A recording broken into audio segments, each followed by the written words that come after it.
Hey everyone, and welcome to The Explainer. Today, we're going to map out a complete game plan for your entire tomato season. I mean, from picking the very first seed to pulling in that final, beautiful harvest. The goal? To help you grow the most triumphant crop of tomatoes you've ever had. You know the feeling, right? We've all been there. You put in all this work, you have these huge hopes, and then, right around midsummer, your plants just look, well, sad. They're wilting, they're getting spots. It's just so frustrating. But what if I told you that most of those problems, the really big ones, can be solved before you even stick a single plant on the ground? Well, that's exactly what we're going to break down today. Okay, let's get right into it. Part 1 is all about the blueprint. Seriously, the choices you make right now in the planning stage are going to have the biggest ripple effect on your whole season. And it all kicks off with understanding the two main types of tomato plants you can grow. So this is your first big decision. On one side, you've got your determinate tomatoes. Think of these as bush tomatoes. They grow to a specific, compact size, maybe 3 or 4 feet tall, and then they set all their fruit in a pretty short window. This makes them absolutely perfect for growing in containers or if you plan on doing a big batch of canning. On the other side, you have the indeterminate types. These are your classic vining tomatoes. They just keep on growing and growing. We're talking 6, 8, even 10 feet tall, and they'll keep giving you fresh tomatoes all season long right up until the first frost. They definitely need more support, but man, if you want fresh tomatoes every single day for months, this is the way to go. All right, your next choice is kind of like tradition versus technology. Heirlooms. These are the classics. They're the varieties that have been passed down for generations. And the flavor is just incredible, so complex. Plus, they come in all these wild shapes and colors. The only catch is they can be a bit, well, dramatic. They often don't produce as much, and they can be more vulnerable to diseases. Now, hybrids are the modern workhorses. They're specifically bred by crossing 2 different parent plants to get the absolute best traits from both, things like huge yields and, most importantly, really strong disease resistance. You can't save the seeds and expect them to grow true, but you get a plant that's just way more reliable and vigorous from the get-go.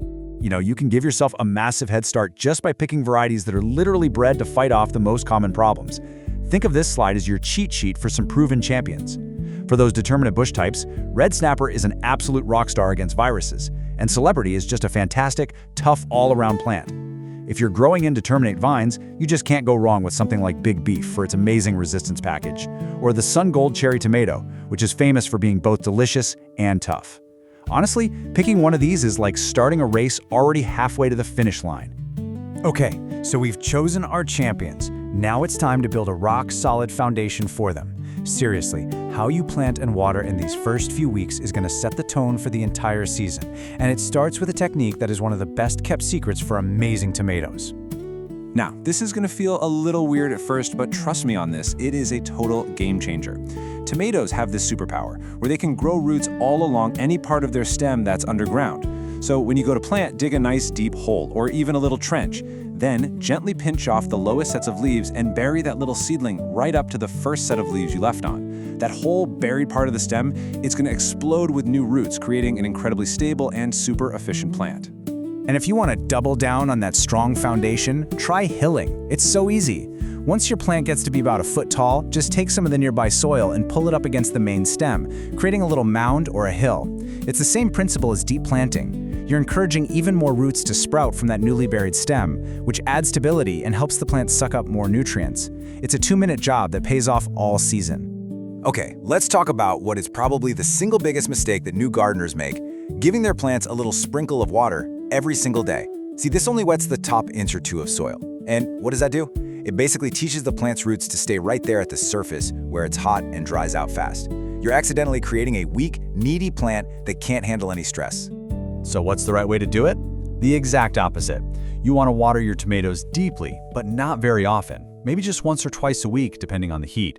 You want that water to soak way down into the soil. This forces the roots to grow deep to find that moisture, building a resilient, drought-tolerant root system that's going to keep your plant happy and healthy through the hottest days of summer. All right, your plants are in the ground, their roots are growing down deep. Now, the vigil begins. See, the real key to a healthy garden isn't about reacting to giant problems. It's about catching the tiny little issues before they have a chance to explode. And you can do it in just 5 minutes a day. Seriously, make this part of your morning routine. Grab your coffee and go say hi to your plants. First, look under the leaves. That's where pests like aphids and hornworms love to hide out. Next, just scan the plant for any weird spots. That's often the first sign of a fungal disease. Check the very lowest leaves for any yellowing. That's like an early warning system for stress. And finally, just look at the plant's overall posture. Is it wilting? Are the flowers dropping off before they set fruit? This quick little checkup lets you jump on problems early, and believe me, that makes all the difference. So, as your plants start to really take off, they can pretty quickly turn into a tangled mess, a tomato jungle. And yeah, that jungle might look like it's super productive, but all that dense foliage is actually blocking sunlight, trapping humidity, and creating the perfect breeding ground for diseases and pests. It's time to get in there and tame that jungle. This quote right here, it gets right to the heart of why we prune. It is not just about making the plant look tidy. When you open up that plant structure, air can flow freely through the leaves, and that is your #1 defense against fungal diseases. It also means you can actually see what's going on in there. You can spot pests way easier, and if you do need to spray something, you can actually hit the whole plant instead of just the outside leaves. So how do we actually support these things? Well, for those compact determinate plants, the Florida weave is just brilliant. It's so simple and so efficient. You just drive some stakes into the ground between every 2 or 3 plants. Once they're about a foot tall, you tie a string to the end post and you just weave it back and forth around each plant down the row. Then you wrap it around the last post and you weave it back down the other side. You're basically creating this little sandwich of support. As the plants grow, you just add another layer of string every 8 to 10 inches. No cages, no complicated clips, just stakes and string. Now those big, sprawling, indeterminate vines, they need a much more hands-on approach. For these, you'll want a tall stake or maybe a string drop down from an overhead wire for each individual plant. The goal here is to prune the plant so it only has one single main stem. You do that by finding and pinching off all the suckers. Those are the little shoots that pop up in the V where a leaf branch meets the main stem. As that one single vine grows taller, you just use little clips to attach it to its support every foot or so. This funnels all of the plant's energy into making amazing fruit on that one vine instead of making a ton of extra leaves. You know, even with the absolute best preparation, you might still run into some challenges. Being able to look at a leaf and know what you're seeing is the key to responding quickly and effectively. So let's take a look at 3 of the most common tomato problems you're likely to see. Okay, so if you're seeing some irregular brown spots, especially on the lower leaves, get in there and look really close. Do those spots have dark, concentric rings inside of them, almost like a little bullseye? That is the classic telltale sign of early blight. It's one of the most common fungal diseases out there. If you can catch it early and just prune off those infected lower leaves, you can really slow it down. Fusarium wilt is a little different. It's a fungus that lives in the soil, and it causes yellowing and wilting, usually on the older leaves. But here's the dead giveaway. It's almost always restricted to just one side of the plant. You might even see a single leaf where one half of it is yellow and wilted, and the other half looks totally fine. That one-sided symptom is your smoking gun for fusarium.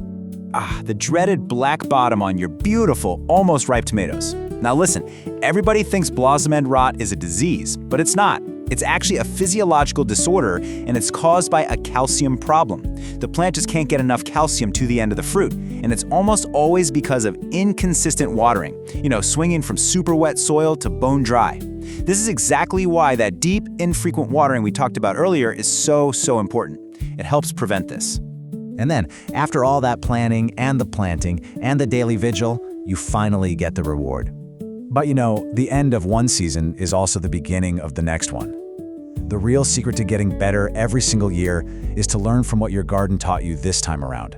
When you really boil it all down, it's just a simple, repeatable cycle. It all starts with choosing the right variety for your garden and for your goals.